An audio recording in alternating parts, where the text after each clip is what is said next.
Sejam muito bem-vindos. Evangelho do Amor.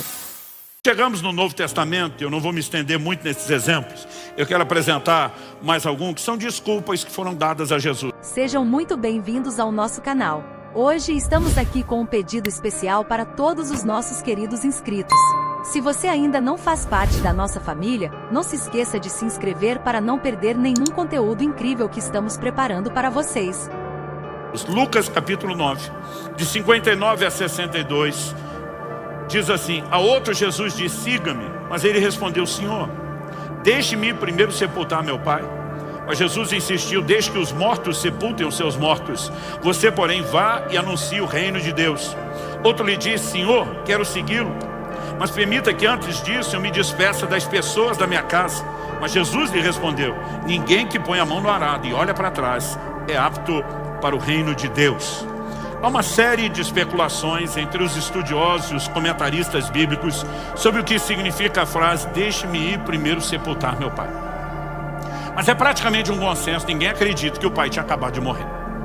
Em primeiro lugar, porque se isso tivesse acontecido, o sepultamento ele não acontecia num prazo tão curto como o nosso. A lei determina que em 24 horas, a partir de constatada a morte, o corpo tenha sido sepultado por questões de saúde. Mas eles tinham o hábito de embalsamar os seus mortos, algo que aprenderam desde o tempo em que viveram no Egito.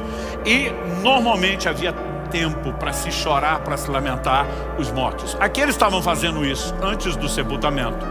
Normalmente pela proximidade e o contato com o cadáver, e um filho dificilmente, eu não vou dizer impossível, mas dificilmente não teria tido contato com o corpo morto. O pai não poderia estar em público com outras pessoas, ele era considerado impuro. Outras pessoas acreditam que isso se trata do segundo sepultamento, que é quando de fato todo o corpo havia se decomposto e sobravam só os ossos, porque aquela capacidade de embalsamar não era no nível das múmias dos faraós, que ainda podem ser encontradas. Então aquilo tinha prazo de validade, era estendido, mas tinha. E depois os ossos eram movidos, como José pediu que movessem os seus ossos quando saiu do Egito. Alguns chamam isso de o segundo sepultamento. Mas o que quer que seja que esteja em discussão, a maioria dos comentaristas, e eu vou com eles, acreditam no seguinte: normalmente o filho tomava decisões e tinha responsabilidade, se tratando do filho mais velho, quando o pai morria. Ele passava a ser o responsável pela casa. A maioria acredita que esse cara está dizendo: quando meu pai morrer e eu finalmente estiver livre para tomar as decisões pela família, eu farei isso. Em qualquer uma das possibilidades, ele está olhando para o próprio Jesus e dizendo: o que o Senhor falou é legal, eu só não vou fazer logo. Eu também não sei dizer quando é que eu vou fazer, mas uma hora eu quero fazer. É a conversa do procrastinador, O segundo, ele simplesmente diz: me permita que eu me despeça das pessoas da minha casa.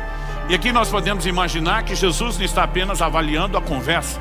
Daqui a pouco eu quero que você veja que quando Elias joga a capa sobre Eliseu, ele pede para despedir da família. E o Elias dá o joinha para Eliseu e diz: tudo bem. Até porque você vai ver que é um movimento rápido.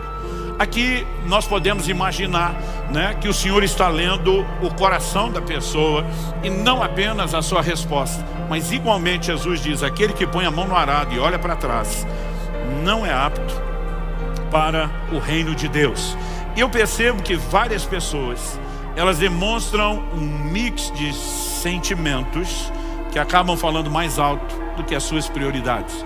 O que eu sinto sobre a casa, o que eu sinto sobre a família, o que eu sinto sobre os meus projetos. E mesmo diante de um chamado direto da boca do próprio Senhor Jesus, elas têm dificuldade de estabelecer e definir as suas prioridades. O contraste desses exemplos bíblicos de gente procrastinando são textos, eu quero dividir isso em dois grupos, situações onde a Bíblia registra que não houve procrastinação.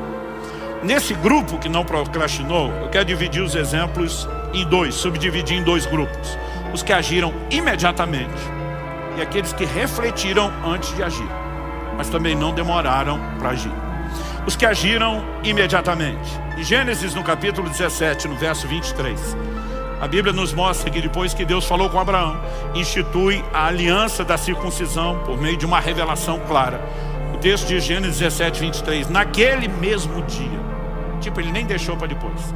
Naquele mesmo dia, Abraão tomou seu filho Ismael e todos os escravos nascidos em sua casa e todos os que ele tinha comprado com seu dinheiro, todos os do sexo masculino que havia em sua casa, e circuncidou a carne do prepúcio de cada um, como Deus lhe havia ordenado.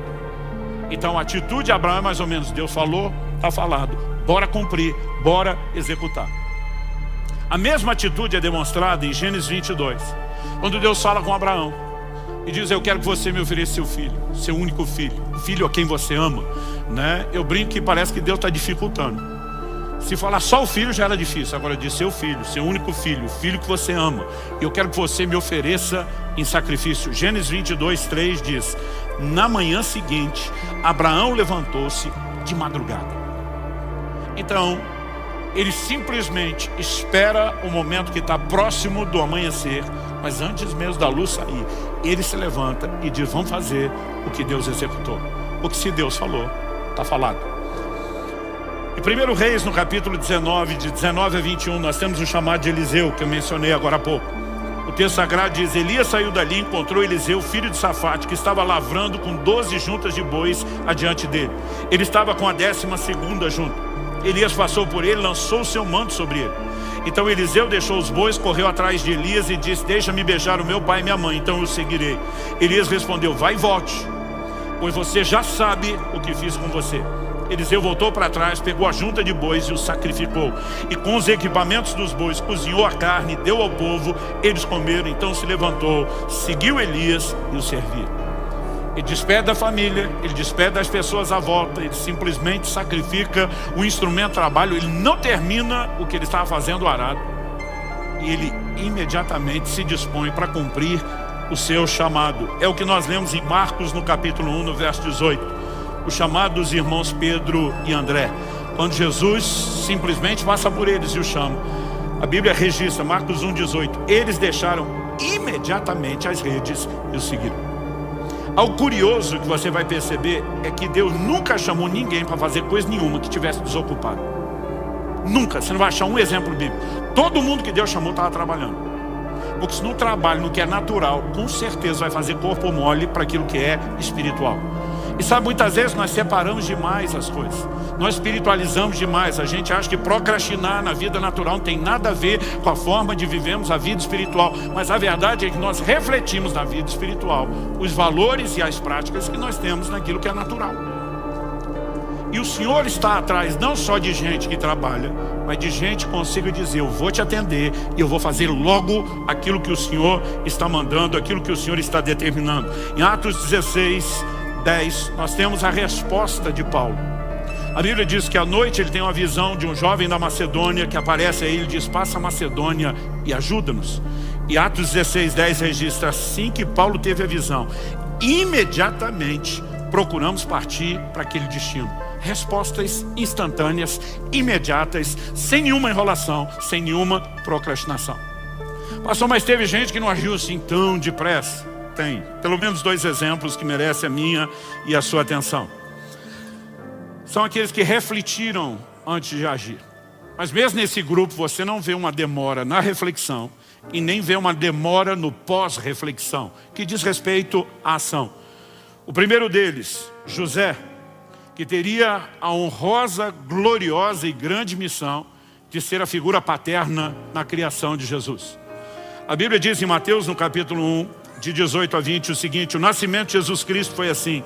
Maria, sua mãe, estava comprometida para casar com José, mas antes de se unirem, ela se achou grávida pelo Espírito Santo. José, com quem Maria estava para casar, sendo um homem justo e não querendo envergonhá-la em público, resolveu deixá-la sem que ninguém soubesse. Deixa eu fazer uma pausa antes de continuar a leitura. Você acha que a primeira coisa que passou na cabeça de José é: minha noiva prometida a mim viveu uma experiência sobrenatural que nunca aconteceu antes, nem acontecerá depois? A primeira reação de José é simplesmente trabalhar com a lógica. Se ela está grávida, ela não foi fiel. Mas a Bíblia diz que porque ele era justo, ele simplesmente toma a decisão: eu vou deixá-la em silêncio. Eu não quero que ela seja difamada. Alguns acreditam que ele poderia aplicar a lei de Moisés, exigir que ela fosse morta. O coração dele é correto, mas olha o que diz a continuação do texto: enquanto ele refletia sobre isso, Eis que lhe apareceu em sonho um anjo do Senhor, dizendo: José, filho de Davi, não tenha medo de receber Maria como esposa, porque o que nela foi gerado é do Espírito Santo. Tem muita gente tomando decisão impulsiva, naquele calor do momento, onde os sentimentos estão acesos, onde você não conseguiu enxergar ou avaliar ou ponderar todas as coisas, e muita bobagem acontece aí. Esse homem que Deus soube escolher era um homem sábio. Ele está pensando, ele já tem mais ou menos seu plano, mas ele diz: deixa eu refletir um pouco mais. E essa posição dele de dizer: deixa eu refletir um pouco mais, permite que ele tenha tempo, antes de tomar as decisões, de ouvir a Deus. Mas tão logo ele ouve a direção de Deus, de pronto ele simplesmente age e obedece o comando que lhe foi dado. E eu e você precisamos ser gratos a Deus por isso, porque um plano, gigantesco da redenção da humanidade estava em jogo. Em Atos, no capítulo 10, nós lemos que o apóstolo Pedro estava orando e teve uma visão. E a Bíblia nos fala o seguinte, versos 19 e 20 de Atos 10. Enquanto Pedro meditava a respeito da visão, o Espírito lhe disse: estão aí 3 homens à sua procura. Portanto, levante-se, desça e vá com eles sem hesitar, porque eu os enviei. E o que você vai ler depois no verso 23 é que ele recebe essas pessoas, dá pouso a eles, e no dia seguinte todo mundo já sai de viagem, porque eram 2 dias de viagem, 60 quilômetros de trajeto para caminharem a pé. Eu não quero de forma alguma fazer parecer que refletir seja ruim. Quando nós falamos de procrastinar, é algo que toda hora está sendo empurrado, toda hora está sendo empurrado.